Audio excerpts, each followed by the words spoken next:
Atos 9. A conversão de Saulo.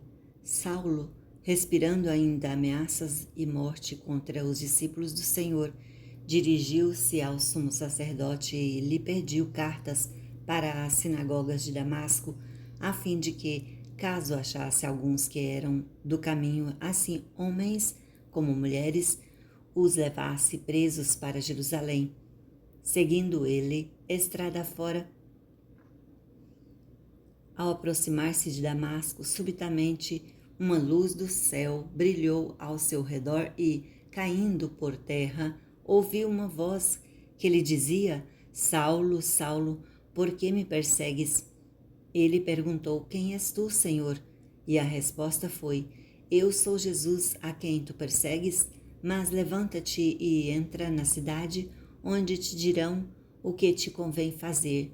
Os seus companheiros de viagem pararam emudecidos, ouvindo a voz, não vendo, contudo, ninguém.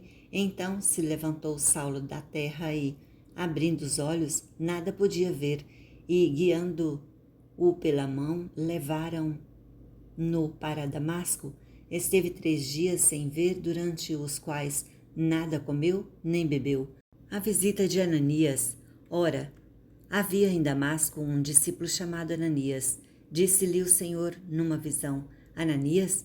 Ao que respondeu: Eis-me aqui, Senhor. Então o Senhor lhe ordenou: Dispõe-te e vai à rua que se chama Direita e, na casa de Judas, procura por Saulo, apelidado de Tarso, pois ele está orando, e viu entrar um homem chamado Ananias e impor-lhe as mãos para que recuperasse a vista. Ananias, porém, respondeu: Senhor, de muitos tenho ouvido a respeito desse homem, quantos males tem feito aos teus santos em Jerusalém, e para aqui trouxe a autorização dos principais sacerdotes para prender a todos os que invocam o seu nome. Mas o Senhor lhe disse: Vai, porque este é para mim um instrumento escolhido para levar o meu nome perante os gentios e reis, bem como perante os filhos de Israel, pois eu lhe mostrarei quanto lhe importa sofrer pelo meu nome. Então Ananias foi, entrando na casa, impôs sobre ele as mãos, dizendo: Saulo, irmão, o Senhor me enviou, a saber, o próprio Jesus que te apareceu no caminho por onde vinhas, para que recuperes a vista e fiques cheios do Espírito Santo. Imediatamente lhe caíram dos olhos como que umas escamas e tornou a ver. A seguir, levantou-se e foi batizado. E depois de ter se alimentado, sentiu-se fortalecido. Então, permaneceu em Damasco alguns dias com os discípulos. Saulo prega em Damasco e logo pregava nas sinagogas a Jesus, afirmando que este é o Filho de Deus. Ora, todos os que o ouviam estavam atônitos e diziam: Não é este o que exterminava em Jerusalém os que invocavam o nome de Jesus, e para aqui veio precisamente com o fim de levar amarrado-os para principais sacerdotes? Saulo, porém, mais e mais se fortalecia e confundia os judeus que moravam em Damasco, demonstrando que Jesus é o Cristo. Decorridos muitos dias, os judeus deliberaram entre si tirarem-lhe a vida, porém o plano deles chegou ao conhecimento de Saulo. Dia e noite guardavam também as portas para o matarem. Mas os seus discípulos tomaram-no de noite e, colocando-o num cesto, desceram-no pela muralha. Saulo em Jerusalém e em Tarso. Tendo chegado a Jerusalém, procurou juntar-se com os discípulos. Todos, porém, o temiam, não acreditando que ele fosse discípulo.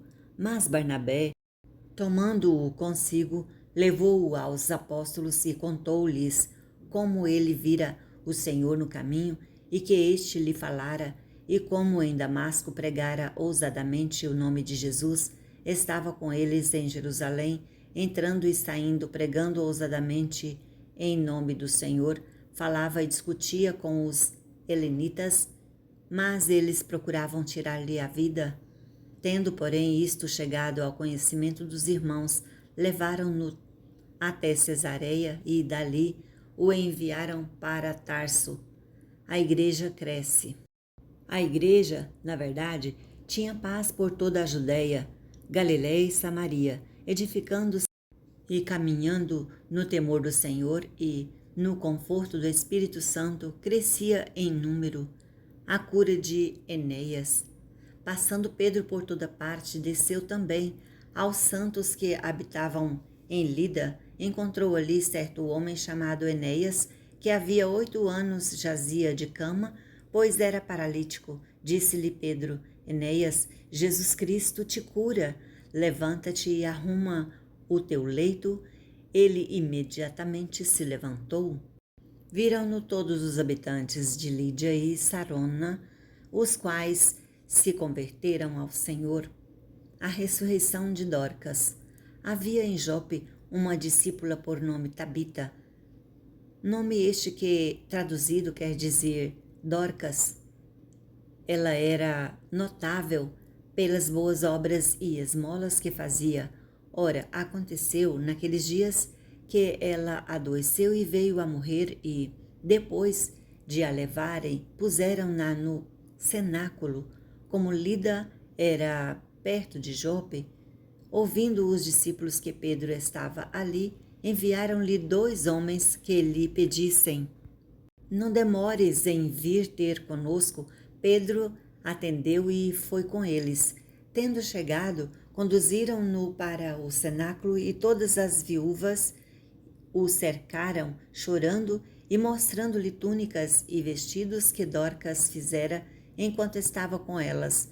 Mas Pedro, tendo feito sair a todos, pondo-se de joelhos, orou e, voltando-se para o corpo, disse: Tabita, levanta-te. Ela abriu os olhos e, vendo a Pedro, sentou-se. Ele, dando-lhe a mão, levantou-a e, chamando os santos, especialmente as viúvas, apresentou-a viva.